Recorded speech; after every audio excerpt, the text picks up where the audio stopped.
Este mes ha sido como recibir un golpe tras otro.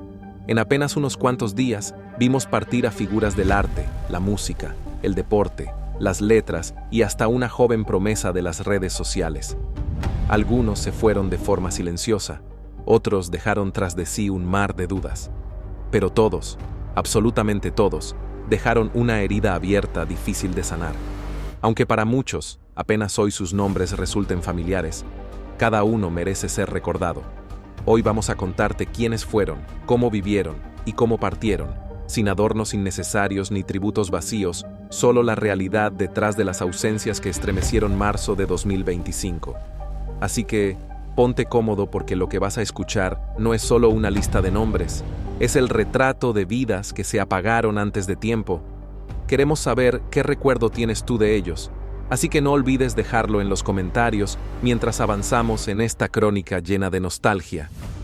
¿Te parece justo que se vayan tan pronto? Queremos leer tu opinión. El 1 de marzo nos sacudió con la noticia de la partida de Flor Procuna. Sí, la gran reina de las villanas en el mundo de las telenovelas. Su adiós dejó un hueco muy especial en el universo del melodrama mexicano. Flor, nacida en la vibrante Ciudad de México, creció en un entorno donde el drama era parte del día a día.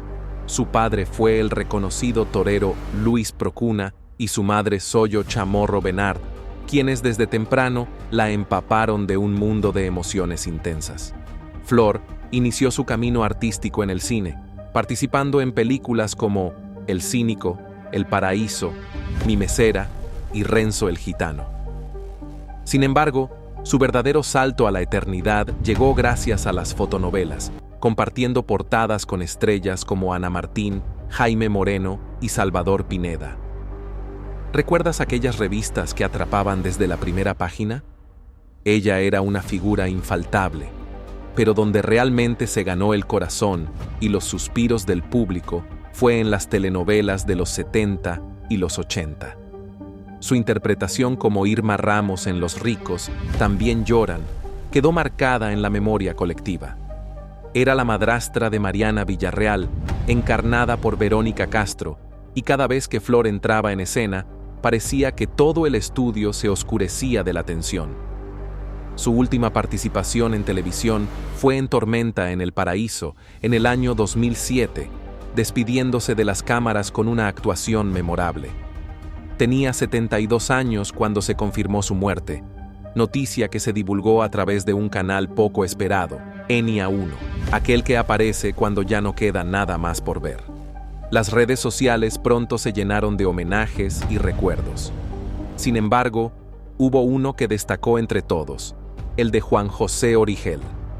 Con su característico toque sentimental, publicó una foto junto a Flor, acompañada de unas palabras que calaron hondo. Desperté con la noticia que nunca quise leer. Mi querida amiga Flor Procuna ya no está. Se fue desde Guadalajara y con ella se va una parte de nuestras novelas. Siempre fue bellísima y con un encanto imposible de replicar. A su familia todo mi cariño. No fueron pocos los que se preguntaron por qué justo ahora, por qué en marzo, como si la vida tuviera un calendario para las despedidas. Pero sabemos que las partidas nunca avisan. Aprovechamos para preguntarte, ¿cuál fue tu personaje favorito de Flor Procuna? Cuéntanos en los comentarios. Apenas un día después, el 2 de marzo, nos llegó otra noticia desgarradora. Óscar Millán Santiago, conocido en el medio radial, también nos dijo adiós. Nació un 27 de enero en la bulliciosa Ciudad de México. Desde pequeño, recorrió las calles de Ciudad Naxcoyotel, donde muy pronto conoció el significado del trabajo duro. Desde joven, trabajó como cerillo de supermercado, organizando bolsas y contando monedas, mientras soñaba con hacer un ruido diferente, uno que retumbara en corazones. A los 17 años, ingresó al mundo de la radio, literalmente empezando desde la banqueta, repartiendo volantes y regalos para la Qué Buena. No tardó en demostrar que había nacido para algo más grande. Paso a paso, logró estar frente al micrófono, narrando chistes, participando en radionovelas y siendo parte de las bromas del famoso Panda Show. Con esfuerzo, consiguió su licencia de locutor, avalada por la Secretaría de Comunicaciones, y de ahí su carrera fue un ascenso constante. Durante más de 30 años, su voz alegró emisoras como La Z Radio, Radio 1, Radio Fórmula, Radirama, Nesa Radio y Radio Polis. Algunos creyeron que esta última era una broma, pero no, era completamente real. Óscar formó parte de una comunidad que lo abrazó como uno de los suyos, trabajando al lado de figuras como Gabriel Escamilla y el Panda Zambrano, a quienes siempre consideró sus mentores. En una entrevista de 2000, para el programa Educación con Propósito, dejó claro su objetivo de vida. Mi propósito es dejar huella, que la gente recuerde al niño Mix. Ese que no se conformó y siempre apostó en grande. Y lo logró. Aunque algunos rumores sugieren que su partida estuvo rodeada de circunstancias algo extrañas, el mundo del espectáculo siempre es un terreno lleno de secretos. Hasta el momento, no se ha revelado de manera oficial la causa de su fallecimiento.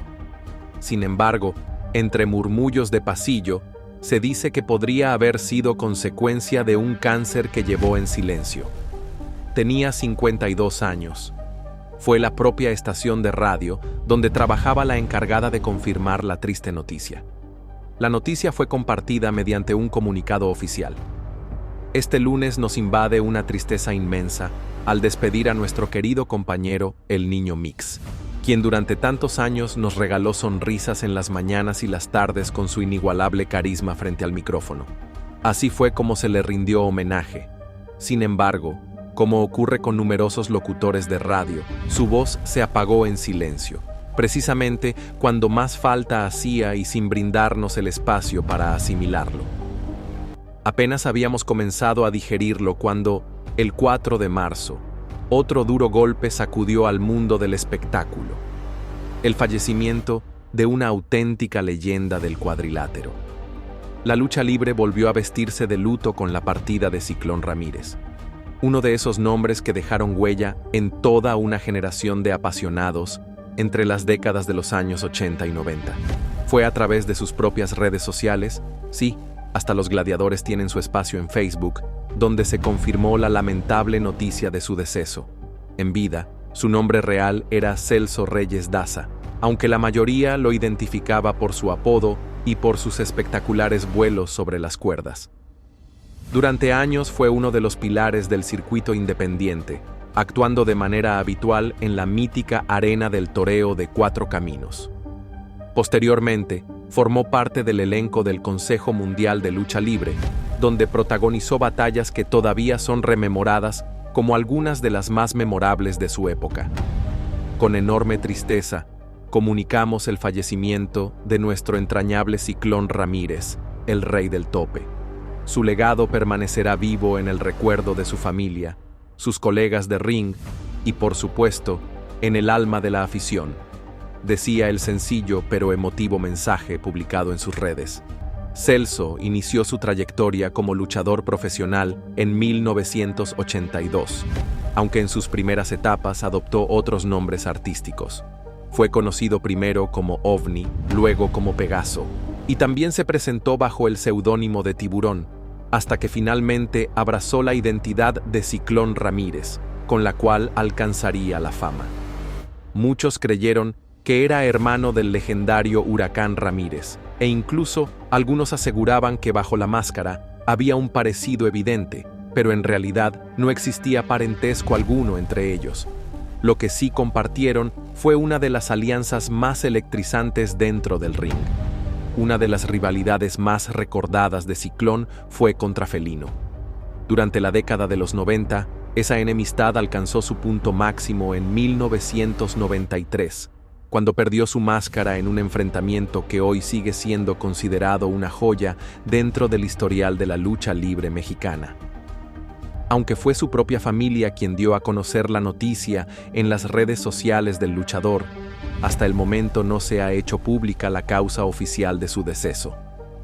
Lo que resulta verdaderamente desconcertante es que, apenas unos días antes, había estado presente en una expo de lucha libre llamada Arte, Pasión y Lucha, donde convivió con fanáticos, firmó autógrafos y se tomó fotografías como si nada ocurriera. Incluso estaba programado para participar en la Mall Convention, que se celebraría los días 15 y 16 de marzo en el World Trade Center de la Ciudad de México. ¿Casualidad? Tal vez. ¿Extraño? Sin duda. Lo que sí es un hecho es que su herencia sigue viva a través de su hijo, quien ha continuado con su legado bajo el nombre de Ciclón Ramírez Jr. Así, la máscara seguirá surcando los cielos del cuadrilátero, aunque ya no sea la misma. Pasamos ahora al 15 de marzo, fecha en la cual también se anunció el deceso de Joel Jáuregui, un artista que no solo componía música, sino que fue el creador de todo un subgénero, el food rock. ¿No te suena? Era una fusión única entre el fervor futbolero mexicano y el ritmo del rock, con letras llenas de pasión pambolera y melodías contagiosas que se escuchaban en cualquier previa futbolística. Originario de Monterrey, Nuevo León, Joel fue guitarrista, compositor y para muchos, el cronista musical no oficial del fútbol nacional. Su notoriedad comenzó a despegar en 2006, cuando sus temas, Los Reyes del Barrio y Campeones, fueron presentados en el programa OGTV de MTV durante la Copa del Mundo en Alemania. No obstante, su verdadero golpe de éxito llegó al año siguiente, cuando lanzó La vida no es la misma sin fútbol, tema que incluso fue adoptado por Televisa Deportes. Otra de sus canciones más recordadas fue Héroes. Entre sus discos más sobresalientes destacan Fanáticos Club Band, Canciones de amor para un mundo imperfecto, Hincha, La rebelión de las musas y Despertando al gigante. A pesar de atravesar por un estado de salud complicado, Joel Jáuregui no se dejó vencer. Contra todo pronóstico, siguió lanzando nuevo material discográfico, como Carne de Cañón en 2023, y más tarde, La Resistencia de los Valientes en 2024, un título que parecía presagiar su incansable lucha, que estaba librando fuera del escenario. Durante las últimas 2 semanas de su existencia permaneció hospitalizado en el Ángeles de San Pedro, Monterrey, Nuevo León, mientras aguardaba un trasplante hepático que jamás se concretó. Llevaba casi 2 décadas batallando contra las secuelas de una cirrosis provocada por hígado graso. Aunque los tratamientos lo mantenían activo, hacia finales del 2023, su organismo comenzó a flaquear.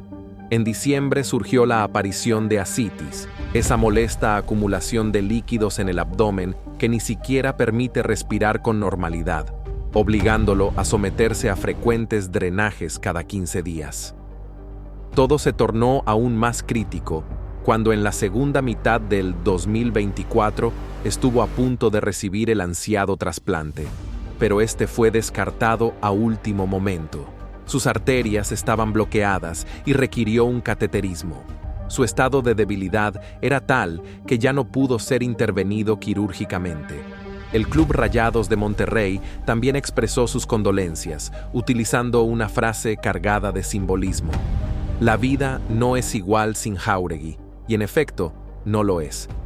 En un comunicado lo describieron como mucho más que un artista, un ser resiliente, sincero, entusiasta y apasionado, que dejó una marca imborrable en miles de corazones. Su obra y su espíritu continuarán siendo fuente de inspiración. A veces uno se pregunta por qué hay talentos que se extinguen antes de tiempo, mientras otros persisten en la cima sin saber siquiera tocar una puerta. El 2 de marzo del 2025 se registró otra partida dolorosa. Eduardo Lalo Toral, uno de esos músicos que no necesitaban pronunciar muchas palabras para demostrar su grandeza, se despidió. Su piano y su teclado dejaron huella imborrable, especialmente como parte de una de las bandas que dieron identidad al rock mexicano. Desde pequeño mostró su talento. A los 7 años ya leía partituras y su primera composición fue nada menos que un vals de Puccini. No es exageración.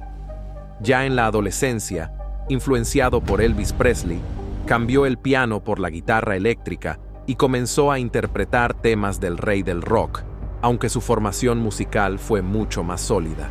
Estudió en el Conservatorio Nacional de Música, donde perfeccionó su técnica en composición, piano, armonía, análisis musical y dirección de orquesta, siendo discípulo del renombrado Bebu Silvetti, quien también formó a generaciones enteras de músicos excepcionales. Lalo formó parte de varias agrupaciones como Sparks, Los Locos del Ritmo, Los Jackie, Los Reapers, Naftalina, entre otros proyectos que hoy suenan más a mito que a realidad. En 1969 se integró a Three Souls in My Mind, grupo que más tarde se transformaría en el Tree. Desde entonces fue el alma tras los teclados y un engranaje esencial en la evolución de la banda. Falleció a los 78 años. La noticia fue difundida por la propia agrupación a través de redes sociales mediante un mensaje cargado de pesar y fraternidad. Con infinita tristeza, anunciamos la irreparable pérdida de nuestro amigo y hermano, Lalo Toral, guerrero incansable en cada batalla del rock and roll. También dedicaron palabras a su esposa, la también rockera Maggie May, asegurando que Lalo será recordado eternamente. Su legado quedó grabado a fuego en la historia musical del país. No se revelaron las causas específicas de su fallecimiento, pero lo que sorprendió fue la rapidez de su partida. Apenas unas horas antes, había ofrecido su última actuación en el Monumento a la Revolución de la Ciudad de México, acompañando a su esposa en el evento Las Sirenas al Ataque, que reunió a grandes figuras femeninas del rock nacional como Tere Estrada, Nina Galindo, Cecilia Toussaint, Las Ultrasónicas, Baby Batis, Chela Lora y Sara Valenzuela. Nadie presagiaba que esa sería su despedida. Algunos incluso comentaron que se le veía en óptimas condiciones, radiante, demasiado radiante. Y ya sabes lo que dicen, cuando alguien brilla intensamente antes de irse, tal vez no sea mera coincidencia. El 20 de marzo se registró otra pérdida lamentable. Pepe Arévalo, quien nació un 11 de febrero de 1938 en la colonia Morelos de la Ciudad de México, también partió. Desde muy pequeño, la música formaba parte de su vida. A los 7 años ya dominaba la guitarra y para los 11, el piano se había vuelto su compañero inseparable. A lo largo de su extensa trayectoria, Pepe Arévalo colaboró estrechamente con algunos de los exponentes más emblemáticos de la época dorada de la música popular.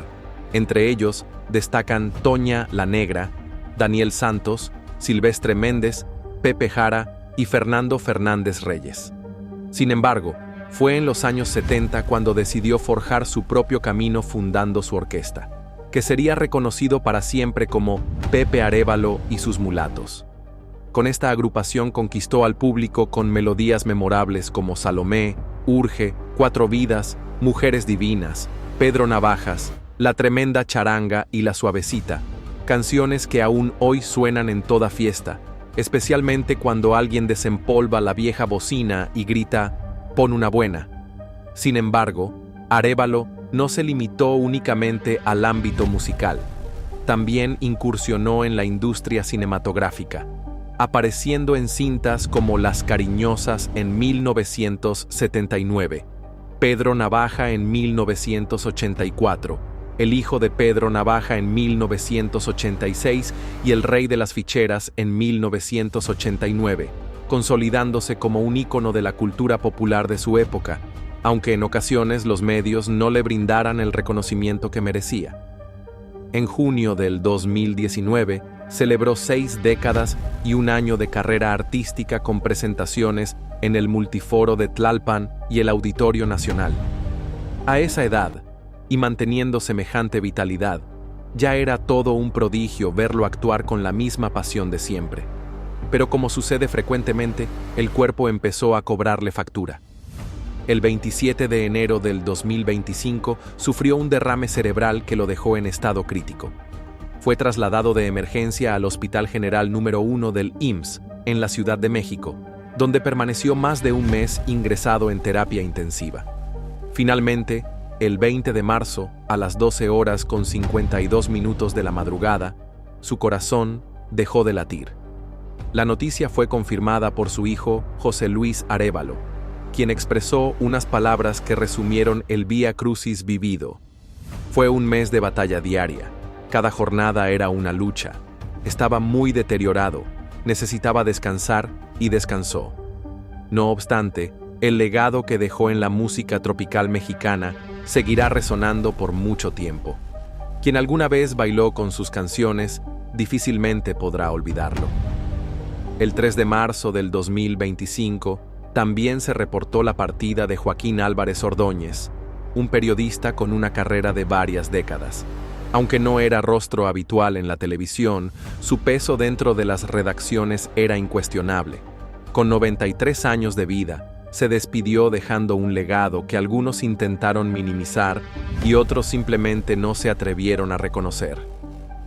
Era de esos periodistas incómodos que sabían más de la cuenta y que misteriosamente lograban permanecer lejos del radar de los poderosos, hasta que ya no pudieron.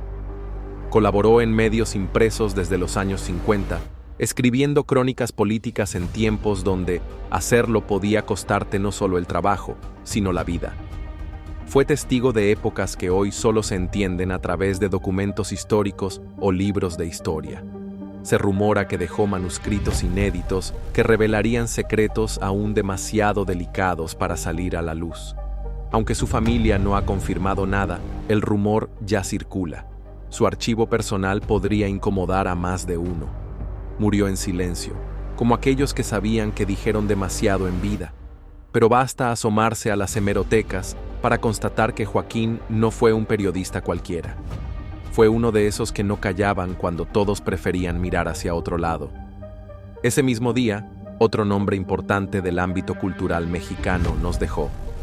Hernán Lara Zavala, escritor, académico y constante promotor de la literatura nacional, falleció a los 79 años. Aunque quizás su nombre no llenara estadios, dentro del mundo de las letras, su ausencia se sentirá profundamente. Fue autor de novelas, cuentos y ensayos, además de dedicar gran parte de su vida a formar nuevas generaciones de escritores en las aulas de la UNAM. Muchos lo recordarán por su defensa apasionada del cuento como forma literaria, su estilo narrativo elegante pero directo, y su capacidad para hacer críticas sin caer en el esnobismo. Publicó obras como Charras, Ínsula, Península y El Guante Negro, además de haber editado, prologado y rescatado textos de autores que hoy quizás serían olvidados de no ser por él. Sobre las causas de su muerte no se han dado detalles, y ya se sabe que cuando se guarda tanto silencio, uno siempre imagina lo más oscuro o lo más extraño. Algunos colegas aseguraban que seguía escribiendo hasta pocas semanas antes de su partida, como si presintiera que el final estaba cerca. Porque sí, hay despedidas que parecen estar escritas de antemano. Y cuando parecía que marzo no podía ser más devastador, el 13 de ese mes una noticia sacudió las redes con más fuerza que muchas otras.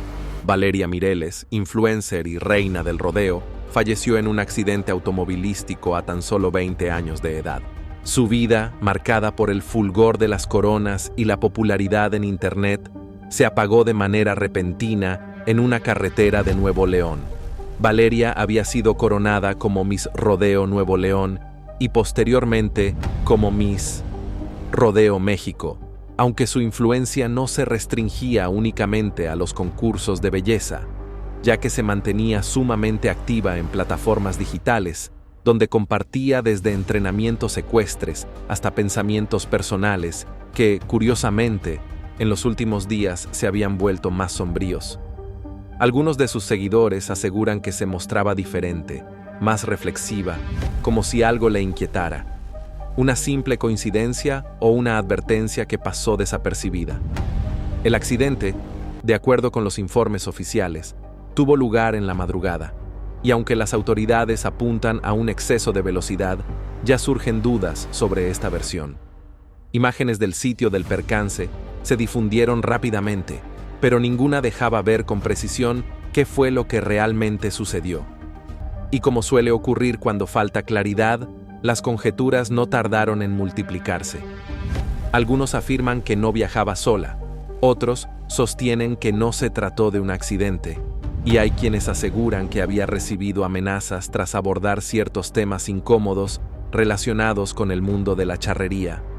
Lo único cierto es que Valeria tenía todo un futuro prometedor, una carrera en pleno ascenso y miles de admiradores que la seguían con devoción. Su repentina partida dejó tras de sí una profunda tristeza y numerosas interrogantes sin resolver. El 28 de marzo, ya casi para concluir el mes con otra amarga noticia, se confirmó el fallecimiento de Adalberto Beto Terrazas, el inconfundible cantante principal de Montes de Durango.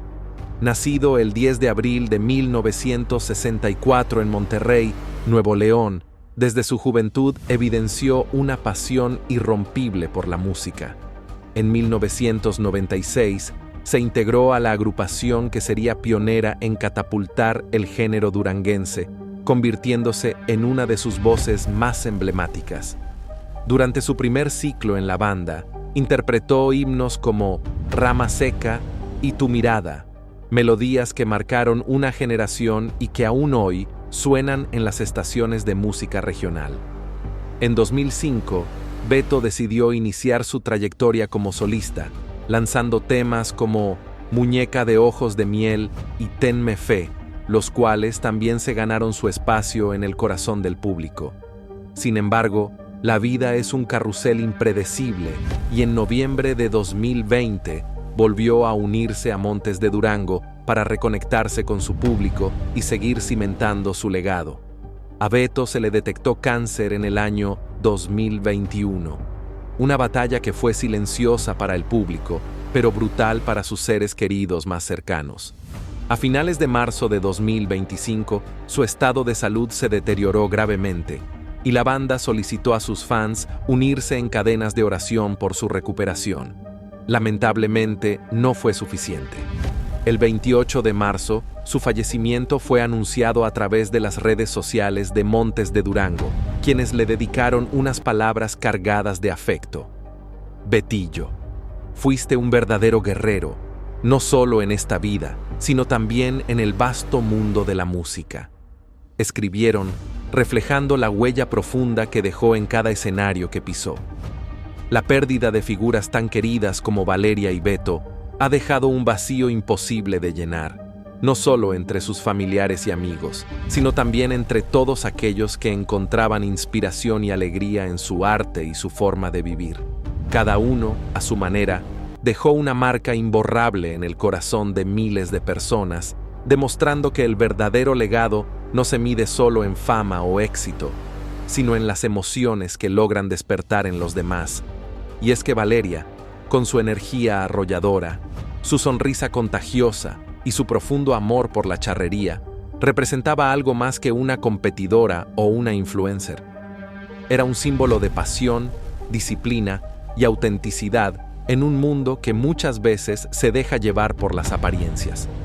Su repentino adiós no solo dejó preguntas en el aire, sino también la sensación amarga de que las mejores historias, a veces, se interrumpen justo cuando están a punto de alcanzar su clímax. Por otro lado, Beto Terrazas, con su voz poderosa y su estilo inconfundible, fue un verdadero estandarte del género duranguense. Cada nota que interpretó, cada escenario que pisó, cada canción que grabó, fue un testimonio de su entrega y su amor por la música. Para quienes crecieron escuchándolo, su partida es como perder a un viejo amigo, ese que siempre estaba ahí para acompañar los momentos más alegres o los más tristes con su música. En momentos como estos, resulta imposible no detenernos a reflexionar sobre lo efímera que puede ser la vida y lo importante que es valorar cada instante, cada abrazo, cada palabra de aliento que damos o recibimos. Nos recuerda que los verdaderos ídolos no son aquellos que simplemente brillan en un escenario, sino los que logran quedarse en nuestra memoria y en nuestro corazón, aún después de haberse ido. Hoy, mientras los fanáticos de Valeria y Beto llenan las redes sociales de mensajes de amor, de agradecimiento y de despedida, también nosotros podemos hacer lo propio. Honrar su memoria, recordando todo lo bueno que nos dejaron, las sonrisas que provocaron, las emociones que despertaron y el ejemplo que, aunque no siempre perfecto, sigue siendo digno de admirar. Porque al final, ellos no se van del todo, siguen presentes en cada canción que suena, en cada video que revive sus mejores momentos, en cada pensamiento de quienes los quisieron y admiraron. Su luz, aunque ahora parezca más lejana, continúa iluminando a quienes aprendieron a quererlos a través de sus talentos y su humanidad. Así que dinos, ¿qué recuerdo guardas de ellos? ¿Hay alguna canción de Beto que haya marcado algún momento especial en tu vida? ¿O alguna publicación de Valeria que te haya inspirado a seguir tus sueños o a ver la vida de otra manera? Cuéntanos en los comentarios, porque compartir estos recuerdos también es una forma de mantener viva su esencia.